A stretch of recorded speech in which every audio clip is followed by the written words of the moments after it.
This is Ulric Maligi. Oh man, Scotty Mack, that was big time, man. It won't be the first time my name's been butchered. I promise you that. Ulric, how you doing? Bob Ballou, CBS Austin. Nice to meet you. Are you only allowed to coach in Texas? Is that? It sure feels like it. Having been here so long, what is it about this state that makes basketball special? And what does Chris Beard, having coached with him now for a couple of years, what does he bring to Texas? I moved to Texas from Charlotte. I'm originally from Charlotte, North Carolina, and I moved to Dallas-Fort Worth area. I went to high school in Arlington, Texas. When I was about 14, I moved to the area. And during that time, I actually came out in the 2002 class. I thought that was one of the best classes, arguably, to come through the state. You had some big-time players from, like Darren Williams, who got a chance to play with Illinois on his high school team, Bracy Wright, and all those guys. Chris Bosh, who could play a little bit. And he had a teammate, one of my favorites, man, that just didn't reach the height that a lot of people thought he would, Brian Hopkins. But that team was loaded. That class was loaded. We had, I think, like 5 McDonald's All-Americans in that class. But Texas basketball is very rich. Obviously, everybody knows the reputation that it gets for football. And I think that, the reputation since the early 2000s or late 90s has really grown from a basketball standpoint.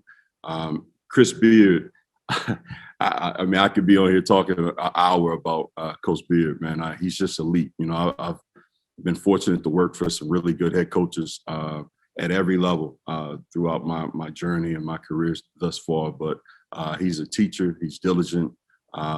He's an everyday guy. He's a developer of people. And I mean that. He wants everyone around him to be the best version of themselves every day. And he demands excellence out of his players, his coaches, his sports information director, and everybody. So don't forget Brad Buckman. Brad Buckman was in that 2002 class. In 2002 class. He was. Yeah. He was. Thank you. Nice to meet you. Really appreciate it. Joe Cook, go ahead, please, sir. You're Joe Cook, InsideTexas.com. I asked Jarrett this, and I'm curious your thoughts on it as well. Every day, whenever you drive into the Cooley Center, you're driving by the Moody Center being constructed. So for you, what's that like, just seeing that kind of on the horizon in the future, and how do y'all sell that on the recruiting trail to guys in these upcoming high school classes? Obviously, it's going to be a big-time facility, one of the best in the country.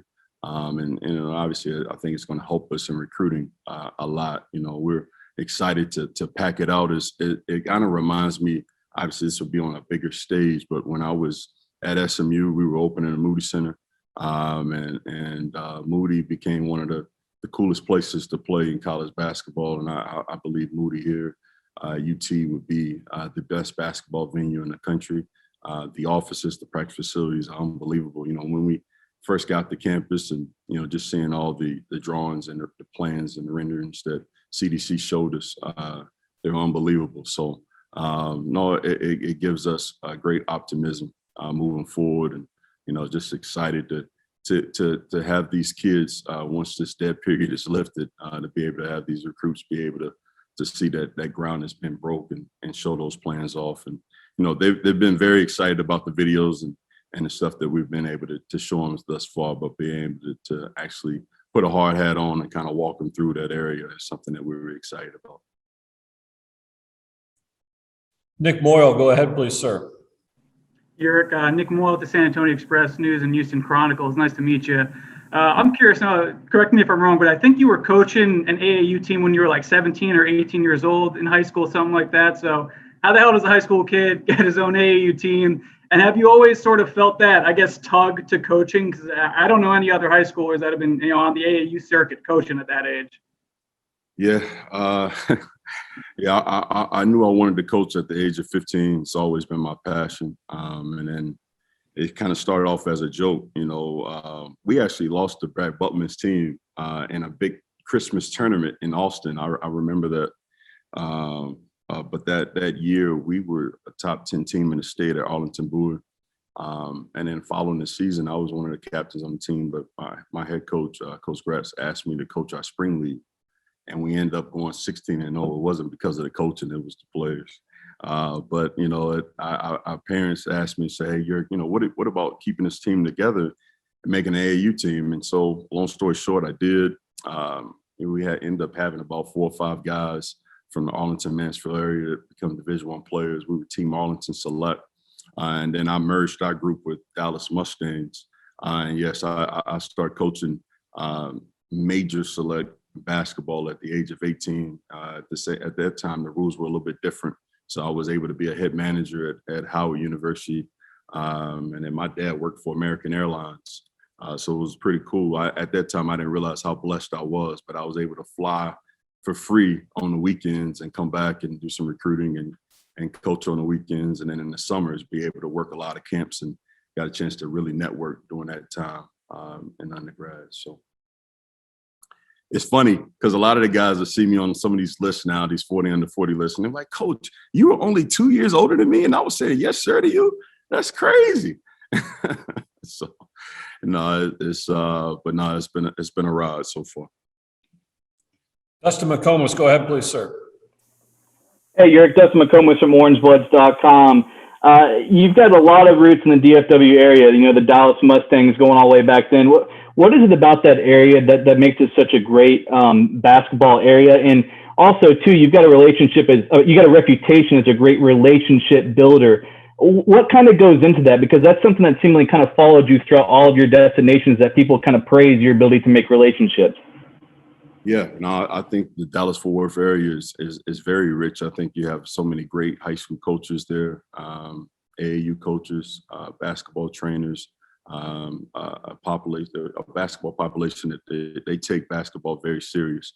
And so, you know, I think it's a culture, and, you know, that, you know, kids love the game, you know, and they want to get better. And, you know, you have guys competing and performing at a high level. The relationship piece is just one of those things that have come kind of natural to me, man. Just try to treat people the way you want to be treated. You know, being an AAU coach, I kind of got an advantage. You know, I didn't want to be like a used car salesman. I never wanted to. I hated when those guys were in the homes and they you know, overpromise, underdeliver. So I try to go the other way. I try to promise less and deliver more. Try to be, you know, an everyday guy to these guys, somebody they can count on. That really want to try to help these guys fulfill their dreams on and off the floor. And so, you know, getting a degree is important to me. You know, I was the first one in my family to get my degree. It's nothing like draft night to see how many, you know, the blood, sweat, and tears, and, you know, seeing guys and families, you know, their dreams coming true, and, you know, families' lives changing forever. So, you know, it's just, you know, I like the relationship part of it. You know, it's why I got into coaching, you know, is to be able to mentor guys and use, you know, medium of basketball to do so. You know, it's been fun. I can't believe they pay me to do this, man. You know, I get a chance to, you know, you know, fulfill my dream every day, you know, so. Brian Davis, go ahead, please, sir. Hey, Coach. Brian Davis with the Austin American-Statesman. How you doing today? What's going on, Brian? Awesome. A quick one first. Are y'all going to divvy up the positions? Like someone does the big men, someone does the guards type of deal?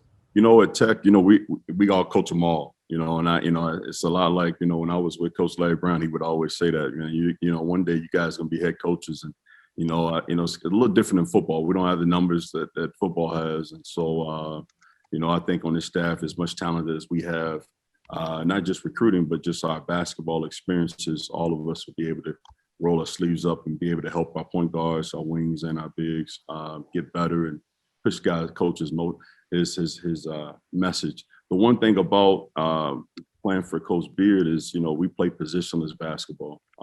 So, you know, I think it's important that all of our guys, you know, we all do, you know, feel like our guys can get better dribble, passing, and shooting.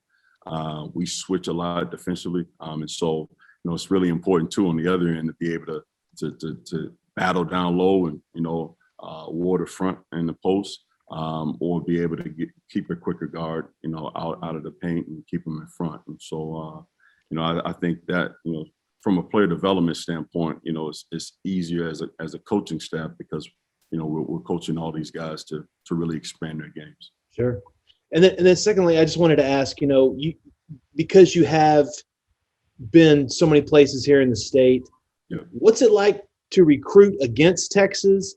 And then what's it like to go in there with that logo on your chest? Well, I haven't gone in there with that logo on my chest yet, but Brian is something that I've dreamed of for a long, long time, man.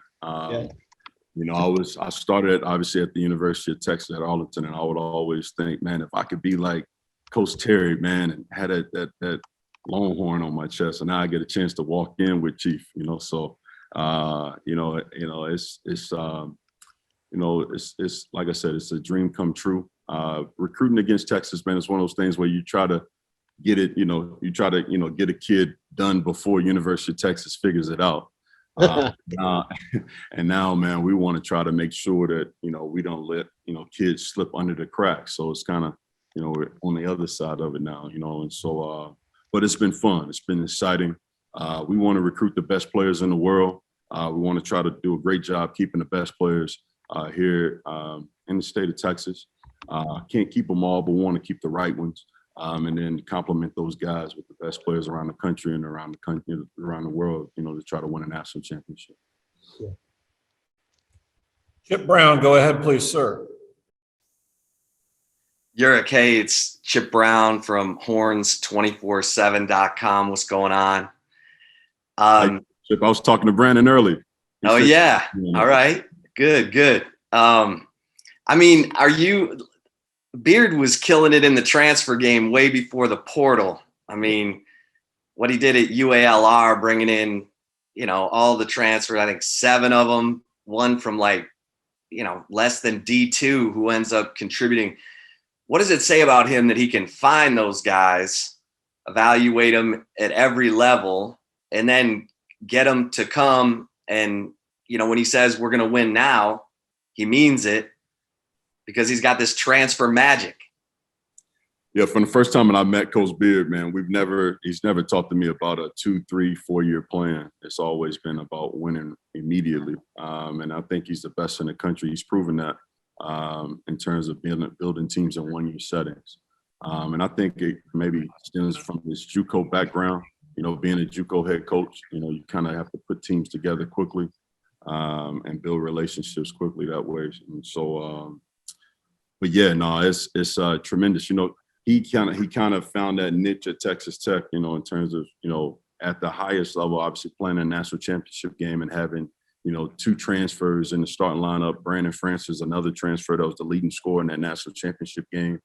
And then, in a year, with Tariq Owens and Matt Mooney coming through this program, being able to develop into NBA players, against all odds. And so, he's had great success with transfers. Obviously, we get a chance to use that in recruiting.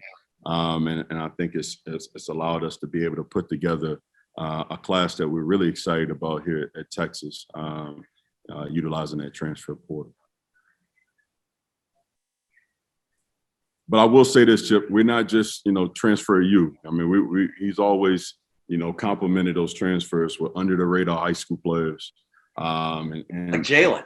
Yeah, he knows how to put together a team, and you can't have 5 corner pieces. We can have 4, and I think he gets that, and in terms of building championship teams, and we've had just as much of success as he's had with transfers he's had with freshmen. You look at some of the in the last 4 or 5 years, all of the guys that have made the all-rookie teams in the Big 12. Obviously been in the draft, now with TJ Shannon, assuming that he stays in the draft, it'd be 4 straight draft picks. Just, high school guys that, he evaluated. And, like you said, we're really excited about Jalen Tyson as well. And may add another high school kid in this class too. You never know. Thank you. Jake Garcia, go ahead, please. Hey, Coach. Jake Garcia with KVU.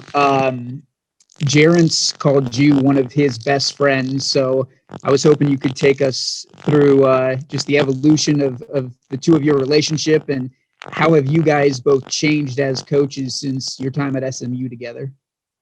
Yeah, so, Jarence and I first met when I was coaching AAU. We had a couple of guys, Donald Sloan and Derek Rowland, who were on our team, and we would take those guys down to campus. And, you know, I would spend a lot of time in College Station, and, you know, Jarence has the same personality he did, you know, seems like 20 years ago now. But, you know, we hit it off, and, you know, he was eager to be a head coach and wanted to get better just like me. We had a passion for kids and serving these young men, and a passion for the game of basketball. So we just kind of hit it off. We had always talked about working together. So we had opportunity to do that at SMU. He didn't tell me he was just going to stay for 1 year. So he kind of missed out on some of the fun, but was really excited for him to move on to Kansas. And obviously he's done some unbelievable things there at Kansas with Coach Self. I think obviously, man, Tom, being able to work for the coaches that we both have throughout our career, we've really grown as coaches and as mentors. And, as recruiters, the whole nine, I think that, we're just that much closer to being head coaches. But the goal it hadn't changed. We still, first time we met, we talked about winning a national championship. And I think it's pretty cool to think about us being able to be a part of what we feel is, the best coaching staff in college basketball, being able to grow here and do our part to win a national championship here at University of Texas. Terry Middleton, last one in the queue, please. Go ahead, please, Terry. Coach Maligi, hopefully I said that correctly. My name is Terry Middleton from Horns Illustrated. Terry, let's try that again. That's Maligi. Maligi, okay. My apologies. Maligi. Maligi. Sorry. No. So the University of Texas has a slogan, "What starts here changes the world." And as I'm sitting here listening to you and the other coaches, it's clear that they have brought coaches in that have that in the fiber of their being, right? You just said that, you using the game of basketball to change these men's lives. And as I was researching you, I noticed that you've spent a year with John Lucas Enterprises in Houston with student athletes. And so now you're on a big stage to be able to you're going to be teaching basketball, but you're also going to be teaching giving back. These men are going to be giving back to their communities and in whatever way they have. How important is that to you? How do you see Texas as really it's a platform to you to raise your game on giving back? I mean, it's almost like, you're a giver anyway. Now you're going to be able to give even more, which is fantastic. And I'm just curious your take on that. No, I think the more you give, the more you receive, is the way I was brought up. And, to have a leader like Coach Beard that understands the importance of being out in the community and galvanizing the community and making sure that these guys are not just, known as basketball players, but as people. We talk to our players a lot just in the few weeks that we've been here, just the importance of being able to network and being involved in the community. It's the same thing we did at Texas Tech. He's done it everywhere he's been. And, I've been fortunate to be around some, on staffs and, where we, practice those same habits. And so, it's exciting. Again, this is the University of Texas, and to be able to do that here and be, for these players to be kind of like heroes in the community, so to speak, for so many of the youth guys looking up to them and, being able to play on the biggest stage, I think is a blessing for all of us.